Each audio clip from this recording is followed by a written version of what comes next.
Hello everyone, good morning. সবাইকে জানাই অনেক অনেক স্বাগত আমার এই ব্লগটা দেখার জন্য। তো জানি না তো আজকের দিনটা কিভাবে শেষ করব, কিভাবে শুরু করব, তার কারণ হচ্ছে মন মেজাজটা একটু খারাপ রয়েছে। তো প্রথমেই তোমাদেরকে বলে দিই যে এখনই দেখতেই পারছো আজকে কিন্তু সারাদিনটা বাড়িতে বলতে গেলে একাই কাটিয়েছি। তার কারণ তোমরা একটু বাদেই জানতে পারবে। তো এখানে দেখতেই পাচ্ছ দিনকার কাজ একদম শুরু করে দিয়েছি উঠেই। আর লেপটা সত্যি কথা বলতে আমার কাজ নয়, লেপটা আমি গুছাতেই পারি না। তো বাড়িতে যেহেতু আজকে কেউ নেই, শুধুমাত্র দাদা আর আমি, সেই জন্য সমস্ত বাড়ির কাজবাজগুলোকে আমাকেই করতে হয়েছে। আর আমি না একদমই মশারি গুছাতে পারি না, সেই জন্যই দেখতেই পেলে মশারিটাকে তুবলি করে নিয়ে সাইডে গিয়ে রেখে দিলাম, কারণ আমি একদমই মশারি গুছাতে পারি না, ওটা বাড়িতে এলে মা গুছিয়ে নেবে। তো যাই হোক, এখন চলে এসেছি আমি চাল ধুতে, কারণ ভাত বসাবো।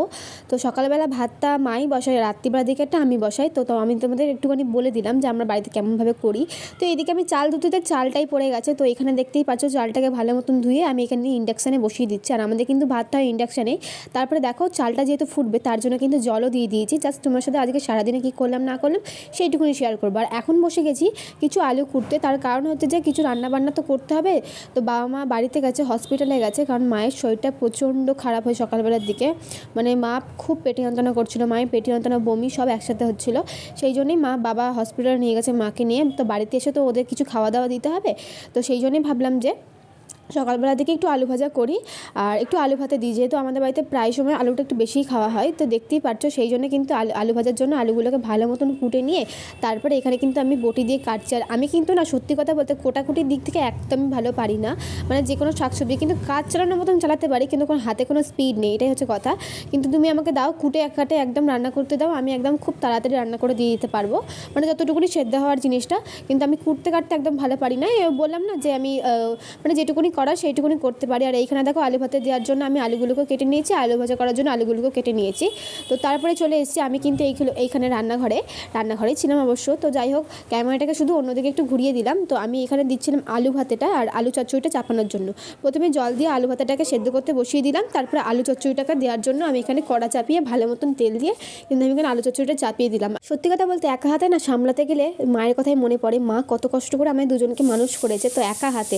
তো সত্যি কথা বলতে আমি কিন্তু খুব ছোটোবেলায় আমাদের এখানে চলে এসেছিলাম, এই বাড়িটায় ক্লাস 1 না 2 পড়তাম তখন আমি চলে এসেছিলাম। পুরোনো বাড়িতে আমরা থাকতাম না তখন আর। তো যাই হোক, ওই কথা বাদ দাও। তো আমি এখানে মোটামুটি সব আমার কিন্তু কাজ হয়ে গেছে, তারপরে চলে আসবো এখানে। কিন্তু সকালের খাবারটা আমি করলাম, দুপুরে খাবারের জন্য আমি পেঁয়াজকলি বাড়িতে দেখি আছে, পেঁয়াজকলি ভাবলাম যে পেঁয়াজকলি ভাজবো। আর দুপুরে আর একটা হয়েছিল রেসিপি, সেটা তোমার সাথে শুধু বলে দিচ্ছি, শেয়ার করতে তো পারিনি, কারণ আমার ওদিকে মাকে নিয়ে একটু ব্যস্ত ছিলাম, মায়ের শরীরটা সত্যিই খুব খারাপ। তো এই দেখো পেঁয়াজকলিটা নিয়ে বসেও পড়েছি। তো পেঁয়াজকলিটা কেমনভাবে কাটবো সেটাই ভাবতে পারছি না, কারণ পেঁয়াজকলি ভাজতেও পারি না, কাটতেও পারি না।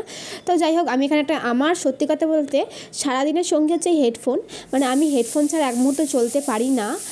মানে আমার কানে যদি একটা হেডফোন দাও বা একটুখানি গান বাজার মতন যে কোনো হেডফোন আমার তো তুমি দাও, তাহলে আমি সমস্ত কাজ করে দিতে পারবো। কানে একটা শুধু মিউজিক চাই। তো যাই হোক, আমি এখানে সকালবেলা শুধু আলু ভাজা করলাম আর দুপুরবেলা থেকে পেঁয়াজকলি করি। সকাল থেকে বাবা আজকে মাকে এতটাই নিয়ে ব্যস্ত, সেই জন্য কিন্তু বাজারটাও করা হয়নি। আর আমাদের কিন্তু দিনকার দিন বাজার একদিনেই করা হয়, 7 দিনকার বাজার একদিনে করা হয় না, খুব কম হয়। মানে সত্যি কথা বলতে দিনের দিনটাই বেশি হয়, কারণ আমার বাবা টাটকা সবজিটা খেতে ভালোবাসে, যখন একটু সস্তায় পায় তখন একবারে নিয়ে নেয় এক সপ্তাহ সবজি। তো যাই হোক, এখানে কিন্তু টমেটোটা ছিল বাড়িতে, একটু মটরশুঁটি ছিল আর কিছু ছিল না। তো যাই হোক, টমেটোটাকে দিয়ে এখানে কিন্তু হালকা করে নুন দিয়ে দিয়েছি। তোমার সাথে একটা রেসিপি শেয়ার করে ভাবলাম যে কী করবো, বাড়িতে বসে আছি। তারপরে একটুখানি ছিল ক্যাপসিকামটাকেও তাও দেখো অল্প করে ছিল বাড়িতে।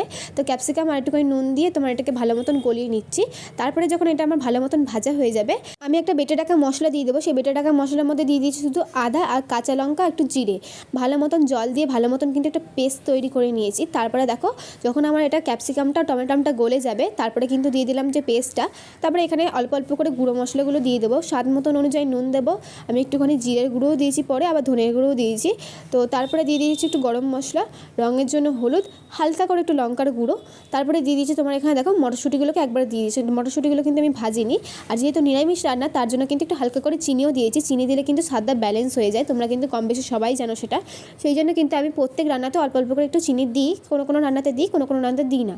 তো যাই হোক, তারপরে কিন্তু আমি এখানে মশলা কষানোর জন্য গ্যাসটাকে মিডিয়াম টু লো ফ্লেমে রেখে ভালো মতন কিন্তু ঢাকনা চাপা দিয়ে মশলা কষানোর জন্য আমি এখানে 5 মিনিট মতন ওয়েট করেছি। ওয়েট করার পরে দেখতেই পাচ্ছ হালকা হালকা তেল ছেড়ে দিয়েছে, কিন্তু ভাবলাম যে আরেকটু মশলাটা কষালে গন্ধটা আরও একটু ভালো বেরোবে, তো সেই জন্য কিন্তু আরেকটু মশলাটাকে ভালো মতন কষিয়ে নেব। তারপরে দেখো আমি কিন্তু এখানে ছোটো ছোটো গোটা গোটা একদম নতুন আলুর দম যেহেতু ছিল, বাজারে এখন নতুন আলু উঠেছে, সেই জন্য নতুন আলুগুলোকে ভালো মতন সেদ্ধ করে নিয়েছি খোলা ছাড়িয়ে।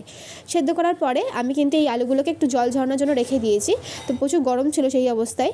তারপরে দেখো আমার কিন্তু মোটামুটি এখানে আমার হয়ে গেছে, মশলা কষানো একদম ডান, তেল ছেড়ে দিয়েছে আর মশলা থেকে খুব সুন্দর একটা গন্ধও ছেড়ে দিয়েছে। এরপরে আমি দিয়ে দেবো যে গোটা আলুগুলো ছিল, সেই গোটা আলুগুলো মশলার সাথে ভালো মতন কিন্তু আমি দিয়ে দেবো, মানে মিক্সড করবো। কথা দুপুরে আজকে হয়েছে গোটা আলুর দম হয়েছে। তো যাই হোক, নতুন আলুর দম, সরি। তো নতুন আলুর দম না আমার একদমই ভালো লাগে না খেতে, নতুন আলুটাই আমার একদম ভালো লাগে না, কারণ নতুন আলু গরম গরম গরম অবস্থায় খুব তাড়াতাড়ি গলে যায়, কিন্তু যেই ঠান্ডা হয়ে যাবে খুব মানে একদমই ভাঙতে অসুবিধা হয়, সেই জন্যই কিন্তু আমার একদম ভালো লাগে না। তো যেহেতু বাজারে প্রথম উঠেছে, সেই জন্য ভাবলাম যে একটু খাওয়া যাক, অনেক দিন আগে উঠেছে কিন্তু আমাদের বাড়িতে খাওয়া হয়নি। তারপরে দেখো আমার কিন্তু এখানে ভালো মতন 3-4 মিনিট মশলাটাকে কষিয়ে নেওয়ার পরে জল দিয়ে দিয়েছি 2 গ্লাস মতন। জল দেওয়ার পরে এটা কিন্তু ভালো মতন ফুটতে দিলে আমার কিন্তু নতুন আলুর দম একদম রেডি মটরশুঁটি দিয়ে। তো কাদের কাদের ফেভারিট একটু কমেন্ট করে জানো। আমার কিন্তু অতটা ফেভারিট নয়, যেহেতু বাড়িতে বাজার ছিল না, সেই জন্যই ভাবলাম যে একদম হালকা পাতলা একটা ঝোল করি। ব্যাস, আমাদের দুপুরে কিন্তু আজকে এটাই ছিল, একটা নতুন আলুর দম আর পেঁয়াজ কলি ভাজা। তো যাই হোক, এই করে করে দিনটা আমার রান্নাবান্না করে বাড়িতে কাজকর্ম করে দিনটা আমার চলে গেল। সবার লাস্টে দিয়ে দিলাম একটু ধনেপাতা, যেন ফ্লেভারের জন্য। তো যাই হোক, ধনেপাতাটা দেখো খুব তাড়াতাড়ি কুচোর দিকে ডান্ডিগুলো বড় বড় হয়ে গেছে। তো আমি ধনেপাতা সচরাচর এমনভাবে দিই না, যেহেতু একা হাতে বললাম সামলাতে হচ্ছে, কি আর করব। ওদিকে আমার আবার ছিল হচ্ছে কাঁচাকুচিগুলো তোমার দেখাতে পারিনি। তো যাই হোক, ওখানে মাও চলে এসেছিলো, তারপরে মাকে খেতে দেওয়া, মায়ের যেহেতু হসপিটাল থেকে এসছে, হসপিটাল জামাকাপড়গুলো জানো, হসপিটাল জামাকাপড় কেউ বাড়িতে ঢোকায় না, ঢোকালেও তোমার কেচে ঢোকাতে হয়। তো যাই হোক, সেইখানে কিন্তু আমি ওয়াশিং মেশিনে কাচাকুচি করছিলাম, সেই জন্যই কিন্তু আমার বড় বড় করে কাটা হয়ে গেছে। তো যাই হোক, আমার কিন্তু এখানে একদম নতুন আলুদম রেডি। তারপরে চলো বিকেল নাগাদ বেরিয়ে গেছি। আমরা মোটামুটি বেরিয়েছিলাম 4টের দিকে। তো এইখানে দেখো, তোমাদের আজকে যে জায়গাটার কথা বলবে, এখানে কিন্তু খুব কম দামে তোমরা কিন্তু মাটির জিনিস কিনতে পেয়ে যাবে। তো আমাদের এইখানে জায়গাটা তোমরা হয়তো কেউ কেউ চেনো, কেউ কেউ চেনো না। তো যেহেতু সামনে শীতকাল চলে এসেছে, পিঠে পুলি দিন চলে এসেছে, সেই জন্য কিন্তু এখানে বিভিন্ন ধরনের মাটির সরার জিনিস মা এখানে কিনতে চলে এসেছে। আর এখানে টপ থেকে শুরু করে তোমার থালা বাসন গ্লাস, তোমার সরার সমস্ত কিছু পাওয়া যায়। পাশে দেখো একটা খুব সুন্দর ফুল গাছ ফুটে রয়েছে, ফুলটা দারুণ লাগছিলো। এটা ঠিক রাজলক্ষ্মীর লজের অপোজিটে, তো সিমলাগড়ের দিকে যে লজটা থাকে, তো এখান থেকে আমরা নিয়েছি খুব কম দামে। তো সন্ধ্যাবেলা বাড়িতে এসে একটা শর্টস ভিডিও বানানো ছিল, সেই শর্টস ভিডিওটা বানিয়ে টানিয়ে নিয়ে আজকে ভাবলাম যে ভিডিওটা এইটুকুনি শেষ করি, যেহেতু আজকে আর কোনো ক্লিপ পাইনি, সেই জন্যে। ক্লিপ পাইনি বলতে হচ্ছে মাকে নিয়ে খুব ব্যস্ততায় ছিলাম যেহেতু, আর যেহেতু এইসব মানে কাজবাজগুলো করতে হচ্ছে রান্নাবান্না, সেই জন্য কিন্তু আজকে আর কোনো ক্লিপ তুলতে পারিনি, সেই জন্য আজকে ভাবলাম শেষ করে দিই।